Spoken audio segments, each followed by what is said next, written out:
Madame, Monsieur, bonsoir et bienvenue. C'est l'affaire justement des 20 000 tonnes de nitrate d'ammonium transportées par le Zimrida, cargo bâton pavillon de la Barbade, qui défraie la chronique en ce moment en Côte d'Ivoire. À ce sujet, une réunion s'est tenue à la Direction générale du port autonome impliquant différentes structures de l'État de Côte d'Ivoire pour donner réponse à cette question. Ensuite, nous parlerons des bébés siamois qui ont été donc avec succès séparés à l'hôpital mère-enfant et ensuite, en seconde partie, la réinscription de Laurent Gbagbo sur la liste électorale. Le président du PPACI se dit confiant de l'implication de l'ONU. Merci d'être avec nous. Le Grand Talk démarre maintenant. Merci d'être avec nous. La semaine démarre bien chez vous, je l'espère.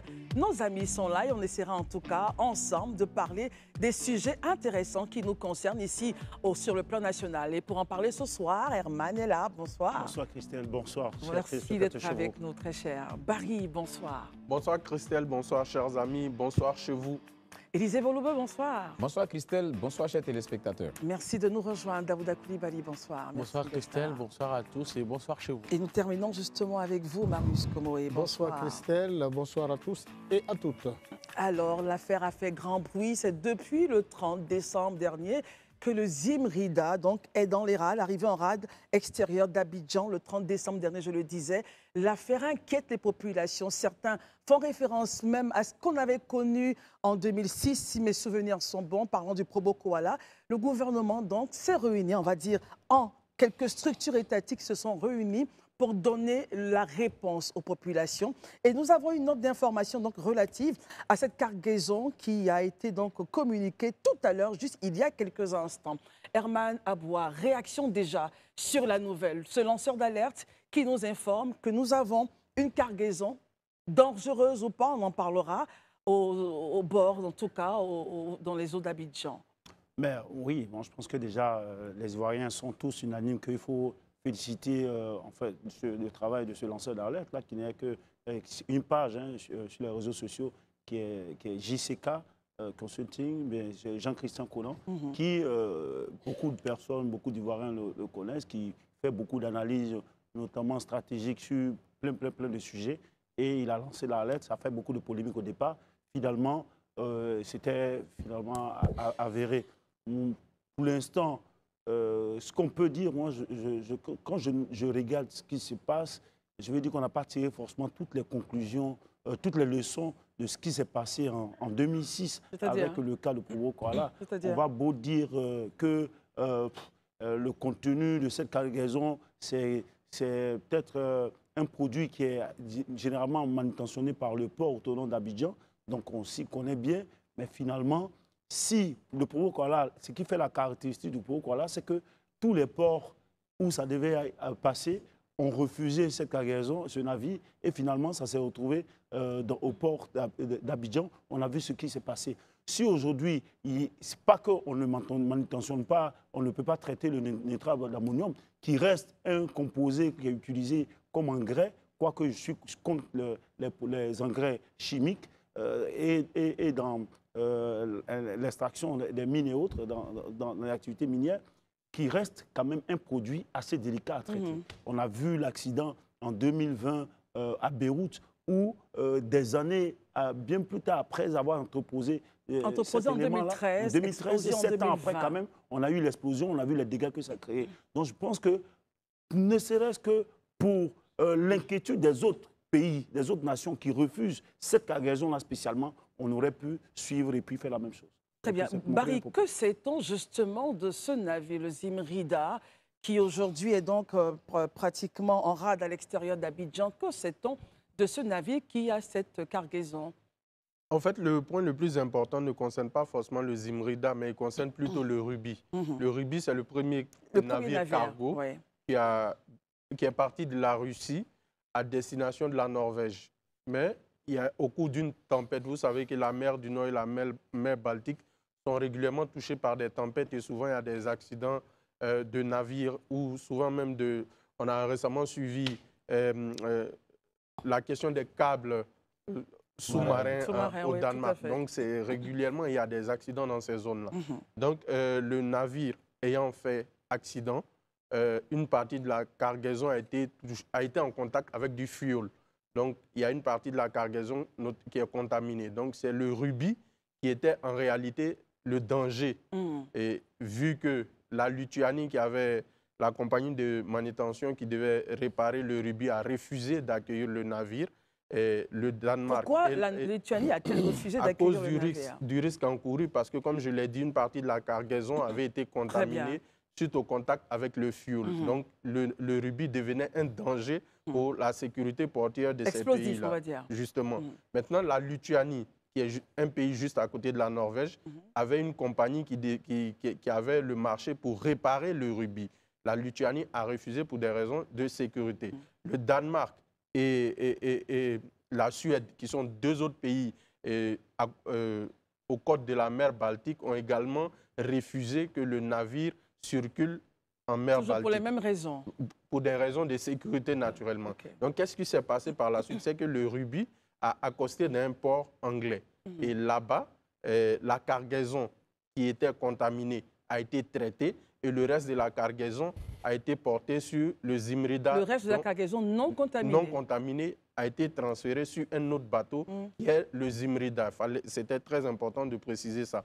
Donc, le Zimrida est le bateau qui devait apparaître au port autonome d'Abidjan. C'est cela. Parce qu'il avait pour destination finale, il a toujours le Brésil, qui est sa destination finale. Mais comme le port autonome l'a précisé, il y avait une cargaison de 3000 tonnes qui était destinée à un opérateur ivoirien. Et ce sont les 3000 tonnes. 7654 finalement. D'accord. Merci Herman pour la précision. Donc c'est ce produit-là qui en réalité concerne la Côte d'Ivoire. À quelle fin? Il faut préciser... On va aller tout doucement. À quelle fin? Herman l'a dit tout à l'heure, le nitrate d'ammonium est utilisé dans le domaine agricole et dans le domaine minier. Donc, il faut préciser que ce n'est pas un déchet. À la différence du Probo Koala, qui avait en son sein des déchets toxiques, le nitrate d'ammonium n'est pas un déchet, mais c'est un produit qui peut être dangereux sur la sécurité. S'il est maltraité. Voilà, s'il est maltraité, s'il est au contact d'un certain nombre de produits toxique, il peut complètement exploser. Donc, une petite pause. Donc, le nitrate d'ammonium peut avoir deux finalités, on va dire, en engrais et pour le traitement en zone minière. C'est-à-dire que l'explosion des sites miniers en exploration. On l'utilise pour le terrassement des gisements. Tout à fait. Très bien, Eric. Donc, c'est pas un déchet en tant que tel. À la différence de ce qu'on a connu en 2006. Voilà, la panique qui a touché la Côte d'Ivoire, c'est qu'on a tous en mémoire le Probo Koala. Et les informations ont circulé de partout disant que c'est des déchets toxiques. Donc, il y a ce trouble mémoriel-là qui touche la population. Et le port autonome d'Abidjan, naturellement, dans son communiqué pondu, a évoqué une réunion d'urgence. Donc, le mot « urgence » déjà prêtait à confusion au niveau de l'opinion publique, au niveau de la population. Mais je pense qu'avec le communiqué que vous avez là, ça a alarmé plutôt les populations en référence à ce que vous avez mentionné. Et c'est lié au passé. Le passé, naturellement, c'est le Probo Koala. Mais là, il ne s'agit pas de déchets. Il s'agit plutôt de produits chimiques, mais qui peuvent être un danger si elles ne sont pas traitées convenablement. Mais ce n'est pas la première fois aussi qu'il faut préciser que le port autonome d'Abidjan traite ce genre de marchandises-là. Très bien. Alors, je voudrais juste dire aux téléspectateurs que ceux qui ont participé donc à cette réunion importante qui s'est tenue ce matin à la Direction générale du port d'Abidjan donc sont connus. Il y a le ministère d'État, le ministère de la Défense, le ministère d'État, le ministère de l'Agriculture, du Développement rural et des productions vivrières, le ministère des Mines, du Pétrole et de l'Énergie, le ministère de l'Environnement, du Développement durable et de la Transition écologique, le ministère du Commerce et de l'Industrie, la Direction générale des Affaires maritimes et portuaires, la Direction générale des douanes, le port autonome d'Abidjan, le Centre ivoirien anti-pollution, donc le CIAPOL, le Conseil national de sécurité, l'Office national de la protection civile, la Commission pour l'interdiction des armes de destruction massive en Côte d'Ivoire, la Direction de la protection des végétaux, du contrôle et de la qualité, la gendarmerie et la police du port autonome d'Abidjan. En conclusion. Le représentant de l'armateur, le chargeur. Ah oui, merci beaucoup, Élisée. Le représentant de l'armateur, le propriétaire donc, du navire, et le chargeur, propriétaire de la cargaison. Et préciser aussi que la réunion a été présidée par le directeur de cabinet du ministère des Transports, dont dépend le port autonome d'Abidjan. Très bien, merci Élisée pour cette précision. Alors, il ressort que de cette réunion technique que le Zimrida et sa cargaison ne représentent donc aucun danger, bonne nouvelle, pour les populations, aucun danger pour les installations portuaires, encore moins pour les populations. Le nitrate d'ammonium n'est pas un déchet toxique, mais plutôt un intrant autorisé et couramment utilisé pour les engrais, activités agricoles et pour les productions d'explosifs aux fins de terrassement. Herman l'a dit et Barry l'a renchéri. Activités minières, réalisation de routes. À cet effet, le chargeur a obtenu toutes les autorisations des services compétents de l'État de Côte d'Ivoire pour l'importation du dit produit. Bien que considéré comme produit sensible, le nitrate est régulièrement manutentionné au port d'Abidjan dans les conditions sécuritaires appropriées. Voilà. Il n'y a donc aucun danger particulier à ce que la cargaison destinée aux chargeurs ivoiriens soit débarquée au port d'Abidjan avant que le navire ne prenne la mer.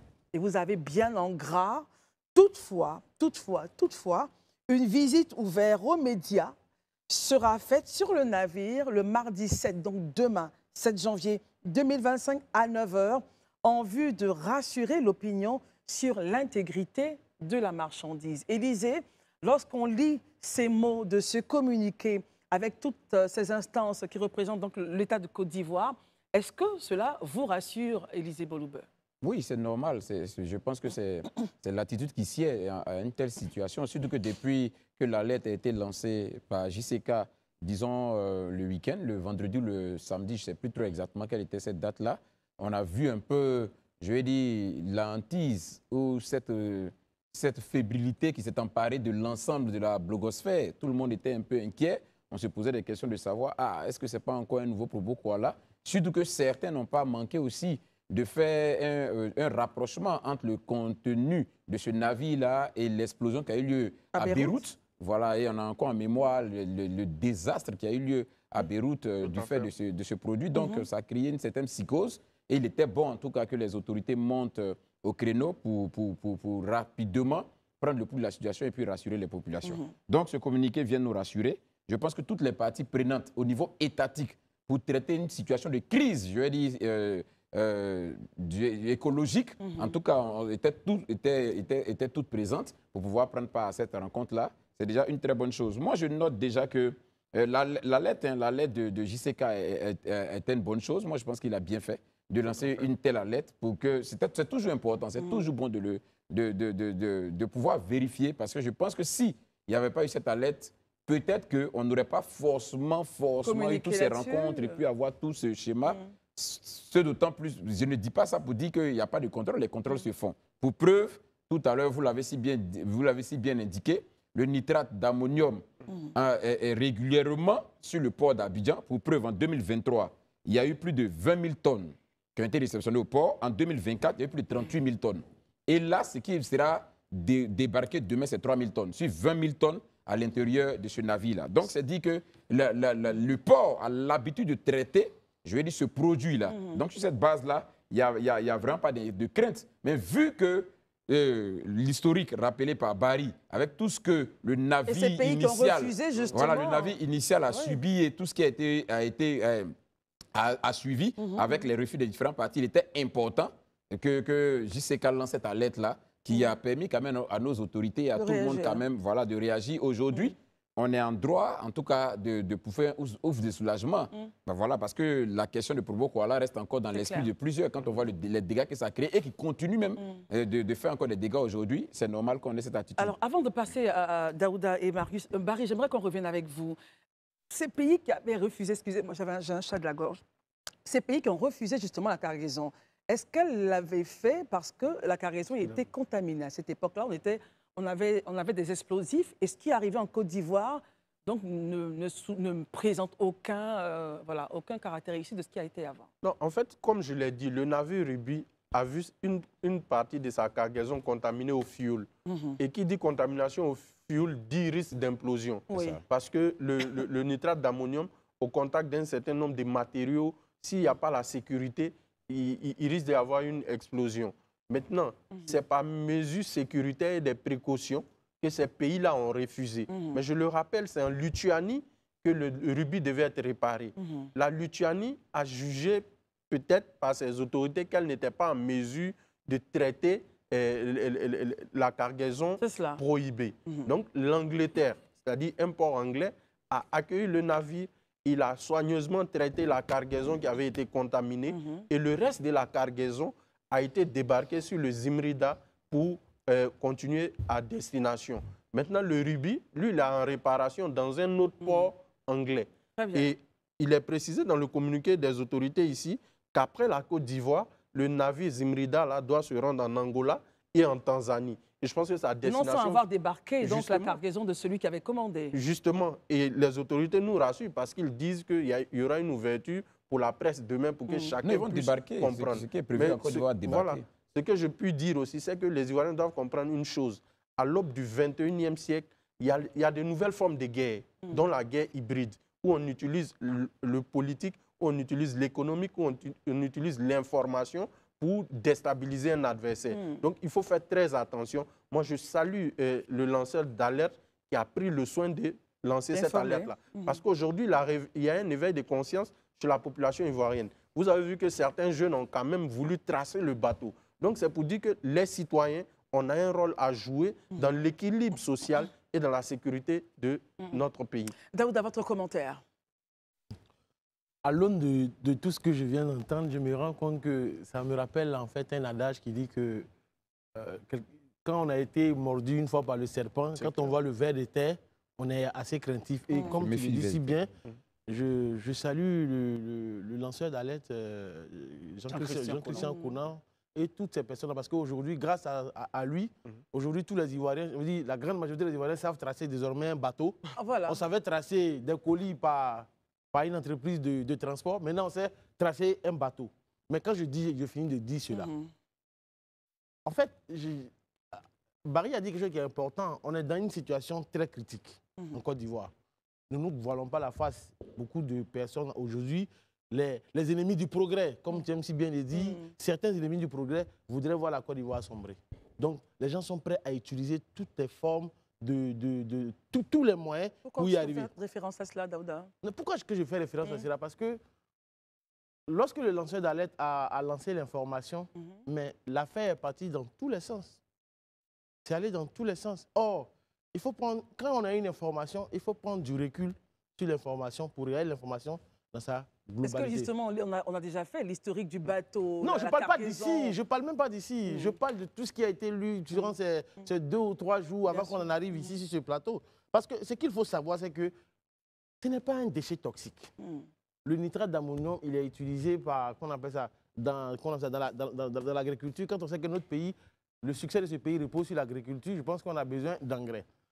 On a besoin de, comment on appelle ça, de bitume, c'est aussi utilisé dans ce domaine-là. On a aussi besoin on a le plus grand gisement aurifère en Côte d'Ivoire, c'est utilisé aussi dans cela. Maintenant, c'est un produit qui est réglementé. Donc ça veut dire que ça peut rentrer. Dieu merci, Élysée nous a donné les 2 fois ou 3 fois où c'est rentré en Côte d'Ivoire, où ça a été traité. Il n'y a pas eu de problème. Maintenant, ce qu'il faut savoir. 20 000 tonnes 2023, 38 000 tonnes 2024. Voilà. Et là, on ne parle que d'à peine 7 000 tonnes selon le dernier communiqué qui vient, 7 600 qui vient d'arriver. Mais, Christelle, la cargaison qui était destinée à la Côte d'Ivoire, en fait, était destinée à l'agriculture. Et maintenant, il faut faire le distinguo. Les gens ont vite fait de faire le parallèle entre celui de la Côte d'Ivoire et celui du Liban. De Beyrouth. De Beyrouth, justement.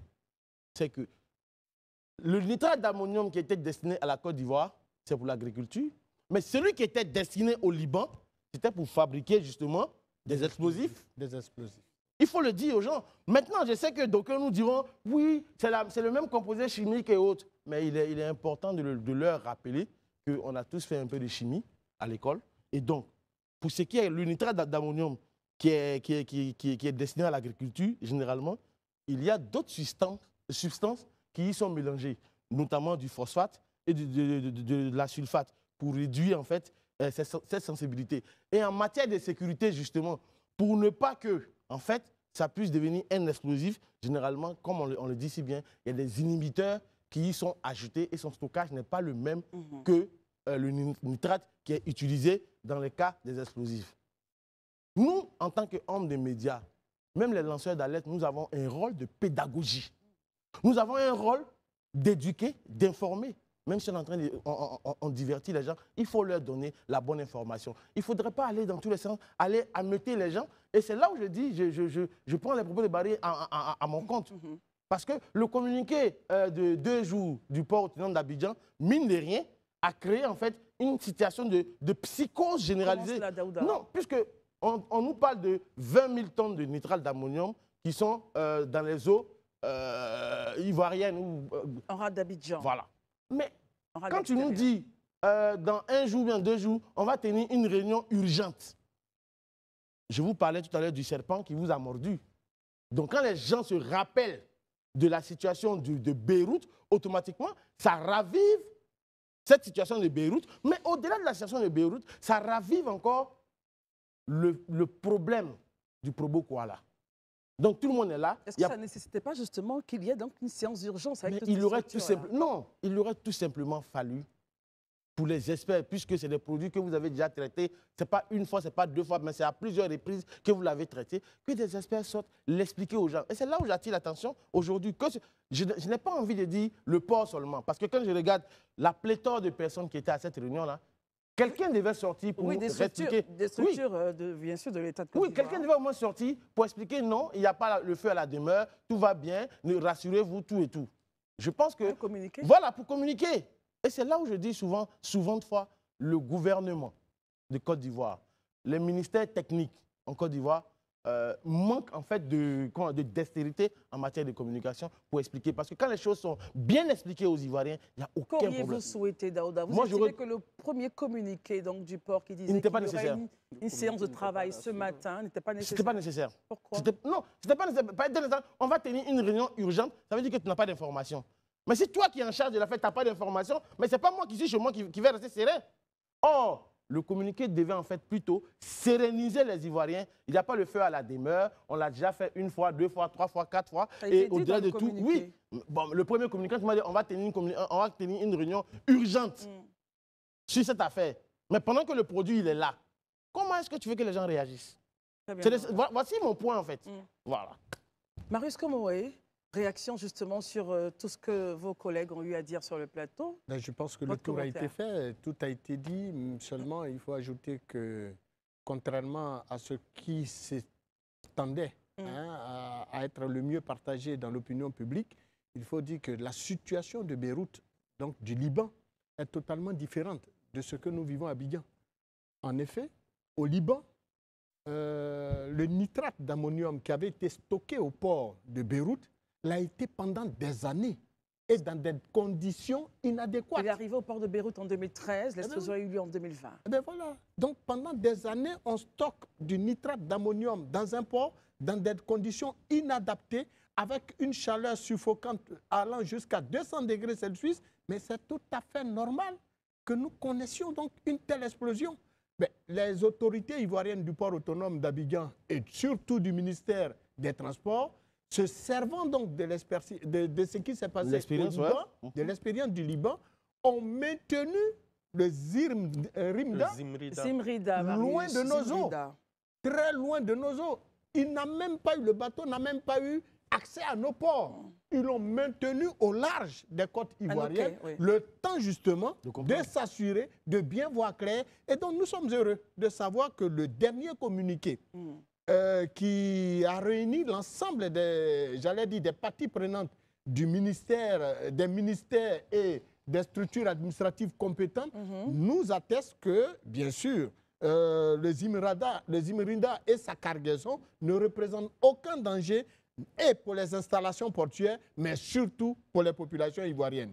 Si tel est que le communiqué nous rassure que le port autonome d'Abidjan a l'habitude justement de cet exercice, mais pourquoi nous, qui ne sommes pas des experts en la matière, devrons nous inquiéter là où tous les experts se sont réunis au niveau ivoirien, tous les experts en présence du représentant donc, de l'armateur pour justement traiter de la question. Et donc le communiqué qui sanctionne la réunion de ce jour, eh bien, nous rassure et nous donne une nouvelle vision des choses. Seulement, comme l'a dit Daouda, il faut que l'on réfléchisse sur la façon de communiquer au niveau du port. Le port a des outils de communication tant privés que public. Vous avez des structures de communication conventionnelles, mais vous avez aujourd'hui des chaînes de télévision privées comme Live TV. Il faut que le port se saisisse de nos chaînes, de nos médias, pour pouvoir mieux communiquer avec les populations. On ne va pas faire les ventriloques à tout le monde. Ah non, mais bien sûr. Herman, votre commentaire de plus justement sur le sujet, Herman. Ouais. Déjà, j'aurais aimé que le communiqué qui sanctionne la réunion d'urgence qu'il y a eu lieu aujourd'hui précise le propriétaire de la cargaison de 7654 tonnes de nitrate d'ammonium. Ça me fait un peu peur qu'on ait les noms de celui qui avait commandé la cargaison. C'est là que je suis un peu inquiet. On nie un peu, c'est comme une sorte de déni de la dangerosité du nitrate d'ammonium. Je ne sais pas si, tout à l'heure, certains ont essayé de dire que c'est juste un composé chimique ou autre. Mais c'est un composé chimique, c'est un composé chimique qui est délicat dans le traitement, dans son traitement, qui est délicat dans son traitement. Ne pensez pas que c'est vrai que à tout moment un incident peut survenir. Et c'est là que je suis inquiet qu'aujourd'hui, nos paysans soient comment on appelle, exposés à l'utilisation d'engrais qui soient à la base de NPK, du nitrate d'ammonium. Pourquoi est-ce qu'on ne peut pas créer des composts? Et pourquoi nous, les écologistes, ça je préfère le dire, prendre ma casquette, je trouve qu'il y a des solutions. S'il vous plaît, messieurs, on va l'écouter, on va rigoler. Mais vous voyez, ça fait rigoler. Mais je préfère, je me dis que il y a des solutions durables. Il y a des solutions écologiques et des solutions qui sont moins chères aujourd'hui. Au lieu de prendre de l'argent et trouver de l'argent, faire en sorte que nos paysans, nos producteurs manipulent des produits chimiques, des engrais chimiques. Aujourd'hui, la tendance est aux engrais bio. Aujourd'hui, on a plein de déchets dans nos champs et autres qu'on peut utiliser pour faire des composts, pour faire des engrais biologiques. Pourquoi on ne les fait pas? Et on est obligé de faire des commandes qui sont d'engrais qui sont à la base de produits qui sont très volatiles, très dangereux. Et on le nie ici parce que nous, on pense qu'on a réglé la question. Mais aujourd'hui, on a des jeunes qui n'ont même pas souvent 20 ans qui ont AVC. On ne sait pas d'où viennent les différentes maladies qu'on a. Or, nous, aujourd'hui, on s'assoit sur un plateau télé, on encourage que l'État utilise ces engrais qui sont biochimiques. Et lorsqu'on propose que l'État change de paradigme en utilisant des engrais bio, en privilégiant ces engrais bio qui sont des solutions durables, écologiques, c'était un riz. Et c'est ça qui fait que je suis un peu inquiet, je suis resté très silencieux. Quand j'ai vu la paille, effectivement, le nitrate d'ammonium peut ne pas constituer de danger maintenant. Mais est-ce qu'on voit l'impact sur la santé des populations, l'impact sur les paysans qui manipulent au quotidien ces engrais chimiques? Voilà la question que je pose. Je préfère laisser les intellectuels sur ce plateau à répondre. Non, tout le monde est intellectuel et vous en êtes également. Élisée, vous demandiez la parole sur le point d'Herman. Oui, je pense que j'ai écouté Herman, je pense qu'il ne faut pas faire de confusion. Celui qui a commandé ce produit-là, ce n'est pas l'État de Côte d'Ivoire. Il faut déjà faire la part des choses. Voilà. L'État de Côte d'Ivoire qui lui a donné l'autorisation. Permettons, Herman. Même quelqu'un qui se lève pour aller faire du commerce et il prend l'autorisation de l'État de Côte d'Ivoire. Ça ne veut pas dire que c'est l'État de Côte d'Ivoire qui vend la marchandise. Voilà. Donc ça aussi, c'est aussi simple à comprendre. Donc, il faut déjà préciser les choses. Ce n'est pas l'État de Côte d'Ivoire qui est le commandeur de cette cargaison-là. C'est un client et c'est bien précisé dans le communiqué. C'est un client, c'est donc un privé. Et il dit ici que ces produits-là rentrent dans la fabrication de l'engrais. On n'a pas dit ce produit-là tel qu'il est. C'est-à-dire qu'il sort de la cargaison, il devient un engrais. Il les sert à la fabrication d'engrais. Il sert aussi dans l'industrie minière. Ça veut dire qu'il ne sort pas comme ça et puis on s'en va le mettre dans les mines. Il fait l'objet d'un traitement. Et je veux, tu vois, en fait, moi je veux quand même qu'à un moment donné, vous savez, si nous-mêmes, à un moment donné, on ne peut pas nous-mêmes nous faire confiance, ça devient compliqué. Le nitrate d'ammonium, là, ça a été rappelé ici. En 2023, là, le port en a traité, a reçu 20 000 tonnes de nitrate d'ammonium qui a été conservé, c'est parti. Est-ce que depuis 2020, là, vous avez entendu, ou bien 2023, vous avez entendu ici quelque part, on a dit qu'il y a eu un souci sur le nitrate d'ammonium. En 2024, ils ont traité 38 000 tonnes. Ça veut dire déjà, il y a une habitude qui est faite dans le traitement de ce produit-là. Ça, c'est important de le rappeler. Et les privés qui viennent là, c'est des opérateurs économiques. Donc, il faut une commande. Maintenant, l'État a pour responsabilité de veiller à ce que ce qui est commandé, qui rentre sur le territoire, ne soit pas dangereux ou ne soit pas un danger pour les populations. Et c'est ce rôle-là que l'État joue en ce moment précis. Quand on dit qu'on est fier du lanceur d'alerte, il a joué son rôle. Mais pendant qu'il a joué son rôle-là, les responsables étatiques aussi ont joué leur rôle pour aller contrôler. Et aujourd'hui, venus nous dire que avec toutes ces structures qui ont été citées là, on ne peut pas me dire qu'on les a toutes manipulées quand même. Pour venir dire aujourd'hui qu'il n'y a pas de danger et même qu'ils ouvrent l'opportunité. Là, on est là, tout le monde est là, on dit demain à 9h, là, on ouvre le bateau, toute la presse peut venir. On peut partir regarder. Vous nous-même nous rendre compte de ce qui est fait, de ce qui est dit, si c'est vraiment ça ou pas. Le point d'Herman, il va peut-être le porter, le point d'Herman de la transition écologique. Je n'en suis même plus au débat sur la cargaison qui est là. J'en suis à un débat où il faut faire une décision politique responsable sur la question de la protection de l'environnement et d'opter pour une agriculture durable. C'est de ça que je parle. Et pour une agriculture durable, on n'a pas besoin d'engrais chimiques. C'est lorsqu'on est incapable, souvent, qu'on fait appel à ces produits-là. Moi, je parle de l'amateur. Pourquoi du propriétaire de la cargaison, du produit commandé? Pourquoi est-ce qu'on cache dans le communiqué, on ne précise pas son nom? Parce qu'aujourd'hui, on est conscient que c'est sa commande-là qui pose problème et l'État est sur une sorte de pied de guerre. Ce que je dis, il faut changer de paradigme. Je ne parle pas de cette situation-là. Pour éviter ce genre de situation, il suffit d'opter pour une agriculture durable avec des engrais autres qui sont bio et qui sont beaucoup plus économiques, qui vont mieux protéger nos populations, qui vont mieux protéger même les produits qui sortent de nos champs, de nos plantations. Très bien, Herman. Mais l'État n'est pas sur le pied de guerre. Hein. Je pense qu'il n'y a pas de danger à la matière. Le conseil d'urgence. Oui. Daoud, vous vouliez la parole. Ensuite, Marius et Barry. D'accord, merci beaucoup Christelle. Je pense que Élysée a véritablement porté le point, mais je pense que pour ce sujet-là, Herman, en tant qu'écologiste, je comprends son plaidoyer.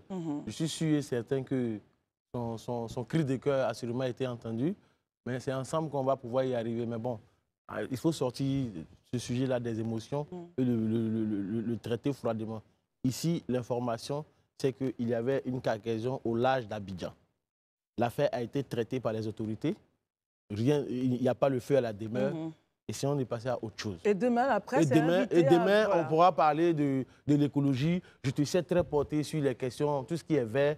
Mais bon, ça, je pense que Barry en a déjà parlé. Franchement, nous sommes un pays en croissance. Vraiment, on ne va pas mettre notre croissance en reste pour ces situations-là. Mais voilà. C'est un point qu'il faut. Non, c'est un point, c'est un plaidoyer. Donc voilà, il faut sortir juste les organes pour en parler froidement. Ça veut dire quoi sortir les organes? Il faut sortir les émotions. Très bien. Voilà. Marius, expression camerounaise. Oui, en fait, je voudrais dire tout simplement qu'il faut qu'on se souvienne et sinon on connaisse réellement comment ça fonctionne au port autonome d'Abidjan. Hier, quand il était question naturellement de dénoncer les 900% d'augmentation des taxes, nous n'avons pas porté de gants pour le faire. Mais il s'agit ici d'une question qui a suscité un certain nombre d'intérêts au niveau national. Au point que, regardez, la liste de ceux qui se sont réunis. Structures, qui sont réunis. Ce n'est pas tous les jours qu'on voit tout ce monde-là se réunir simplement parce qu'un bateau veut venir accoster et on a maintenu au large de nos côtes le temps de vérifier. Bon, l'État te dit, on a l'habitude de traiter ça avec le port autonome d'Abidjan. Le produit a l'habitude d'être traité et reçu à Abidjan jusqu'à ce que ça soit mis à la disposition de nos paysans. C'est partout dans le monde. On dit le bateau quitte Abidjan, ça s'en va en Angola, ensuite en Tanzanie. Mais avant même ces trois pays, y compris la Côte d'Ivoire, le bateau a fait aussi d'autres pays. Bien qu'en Europe du Nord, on n'a pas voulu recevoir le bateau, mais c'était lié justement à l'avarie d'une partie de sa cargaison. Mais cette cargaison a été traitée. Il faut qu'on ne fasse pas de l'amalgame et qu'on discute pour discuter. Le port, là, c'est des Ivoiriens qui travaillent là-bas. Ce n'est pas d'autres personnes. Et eux aussi, tous ceux qui passent au port et qui rentrent sur le territoire national, eux aussi, ils ont des parents, des frères, eux-mêmes consomment ça. Donc souvent, moi, je suis sur un plateau de télé, je n'aime pas très souvent rentrer dans des débats inutiles, comme s'il faut toujours plomber. Non, il faut toujours dire les choses telles qu'elles doivent être. sans parti pris et de façon impartiale. Le port a fait un très bon travail sur ce dossier-ci et il faut le féliciter. Très bien, il n'y a pas de débat inutile. Hein. Toutes ces contributions permettent justement d'éclairer la lanterne des téléspectateurs. Barry, vous demandiez la parole. Bon, en fait, ce que je voulais dire, c'est que toute activité humaine contient des risques. Ça, c'est un fait.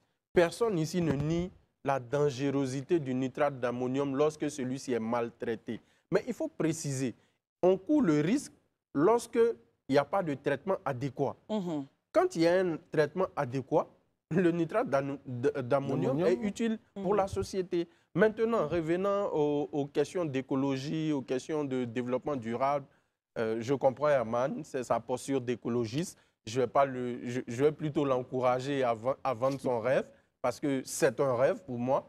J'espère qu'il deviendra réalité. Mais je voudrais aussi, au passage, lui dire que dans certaines plantations en Côte d'Ivoire que moi j'ai parcouru, il y a quand même des engrais bio qui sont utilisés. Maintenant, revenons au nom du propriétaire de la cargaison. Pour moi, il n'est pas important. Il n'est pas important pourquoi?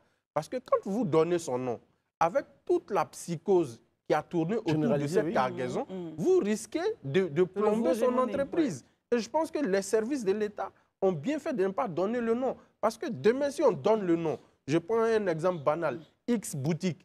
Mais demain, quand les gens vont passer, il y a le traumatisme du Probokoala, il y a le traumatisme de Beyrouth, même si on n'était pas au Liban. Ah, ils vont dire de façon triviale, mais ce n'est pas lui-là qui a envoyé déchets toxiques. Là. Vous voyez, c'est des pertes de capitaux et l'entreprise va faire faillite et ce sont des employés qui vont perdre leur travail. Donc, il faut tenir compte de ça quand on demande à ce qu'on donne le nom de X ou d'Y.